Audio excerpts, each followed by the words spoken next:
Friends, இன்றைக்கி பாருங்கள், நாங்கள் எங்கள் தோட்டத்துடைய எலுமிச்சை மரம் நாங்கள் ஒரு 2 ஏக்கர் வச்சுருக்கோம். அதில் வந்து நிறையா காய் பிடிச்சிருக்கு. நான் இன்னும் நல்லா மெயின்டைன் பண்ணால் இன்னும் நிறையா காய் பிடிக்கும். பாருங்கள், காட்டுறேன். ஒரு செடியில் வந்து எவ்வளோ காய் பிடிச்சிருக்குன்னு பாருங்கள். இங்கே பாருங்கள், எவ்வளோ காய் பிடிச்சிருக்கு பார்த்தீங்களா? கீழே விழுந்திருக்கு பாருங்கள் நிறையா. இங்கே பாருங்கள், இவ்வளோ காய் ஒரு மரத்தில் மட்டும் இவ்வளோ காய் பிடிச்சிருக்கு. நான் ஒரு 2 ஏக்கர் வச்சுருக்கோம். அதில் நிறையா காய் பிடிச்சிருக்கு.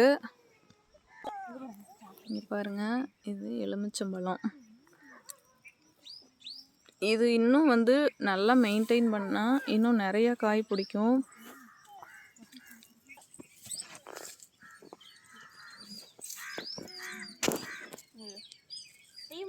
இவ்வளோ அழகாக இருக்குது பார்த்தீங்களா?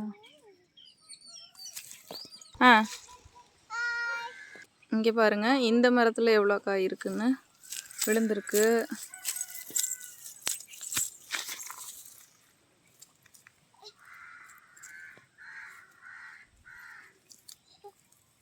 பாருங்கள் ஃப்ரெண்ட்ஸ், இவ்வளோ காய் இருக்குது. இன்னைக்கு ஒரு நாள் பறித்தது மட்டும் இவ்வளோ காய். எவ்வளோ அழகாக இருக்குது பார்த்தீங்களா எலுமிச்சம்பழம்.